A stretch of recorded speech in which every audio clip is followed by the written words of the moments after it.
Okay, I'll just show you how to get the service history up on one of the latest BMWs. These cars these days don't have service books, and it's a real pain. If the BMW garage or the garages remembered to enter it onto the digital service history, then this is how you do it. So from any screen, menu button is in the middle here.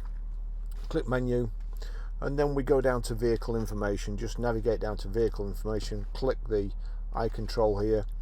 That's already on vehicle status, but if not, you just navigate down to vehicle status, click, and then you've got flat tire monitor, perform reset, engine oil level, refill, add blue, and then onto service requirements. Click service requirements.